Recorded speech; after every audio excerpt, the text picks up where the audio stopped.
Thank you for the opportunity to present some of our preliminary results within our ARCHIDS project. Our bioarchaeological research revealed several double graves from several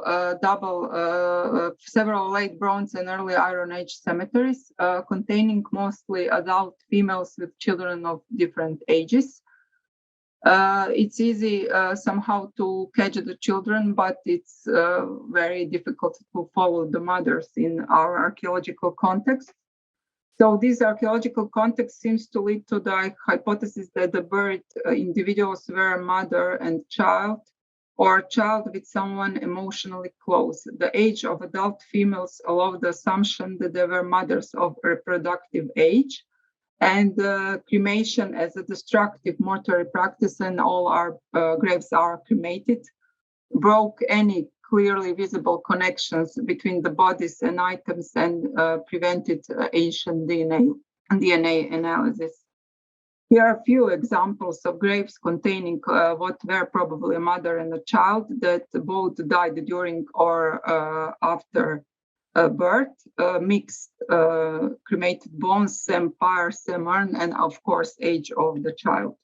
The close ties between adult female and child aged 1 to 4 are evidenced by the examples of grave 15 from Slatina, 11th century, where an adult and a child, obviously cremated on different pyres, were buried in separate urns. They share the same grave pit and cups as the grave goods of different types and size. The cups could be a sign of personal belongings and former habits of the dead, of course. What about older children, already told us? Grave 86 in Sotin contained an adult and a child aged 7 to 10 who were cremated on separate pyres and laid in separate urns with entire sets of vessels.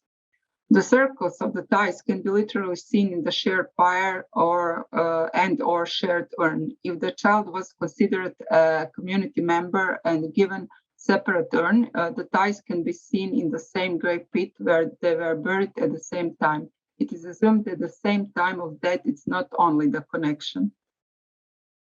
If it is assumed that the buried adult females are mothers, it means that they did not bury their children. Instead, the archaeological signs in the grave reflect the way they were perceived by the community that buried them.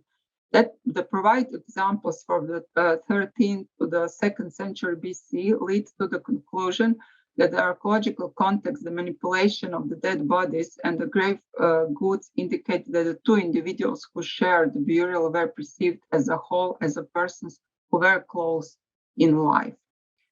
There are a few depictions from that time that display the relationship between mothers and children, so we must keep looking for the traces of the experience of motherhood in archaeological records. The connections between mothers and infants in protohistory in southern Carpathian Basin can be interpreted indirectly on the basis of graves, where many traces were modified by cremation burials. They are also the most reliable context where such connections can be interpreted on the basis of anthropological remains, but also of the objects that were laid in the grave and reflected the costume and the former habits of the dead.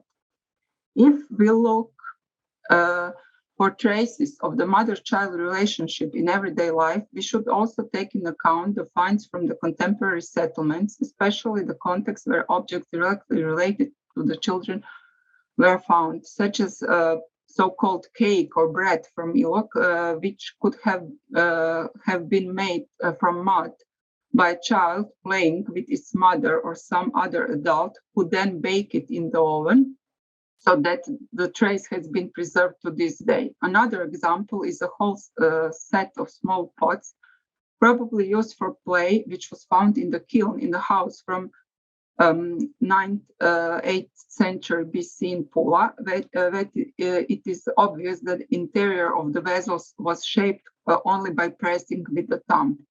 Maybe dactyloscopy could provide an answer as to the age of the children making such items, or whether any adults helped them.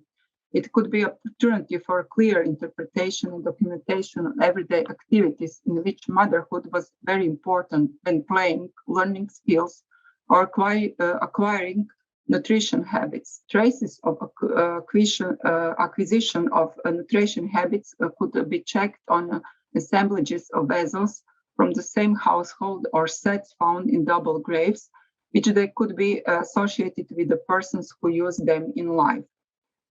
In our project activities within Rajić project, we try to discover the possibilities of researching the relationship between mothers and children, more from the child perspective, I should say, on the basis of the available archaeological traces and context, which are limited in terms of their characteristics. Apart from the examination of bodies, we research the kinds of answers that we can get from the objects and their contexts. These possibilities could open up new opportunities and questions for the research of material traces of the relationship between mothers and children in protohistory. Thank you for your attention.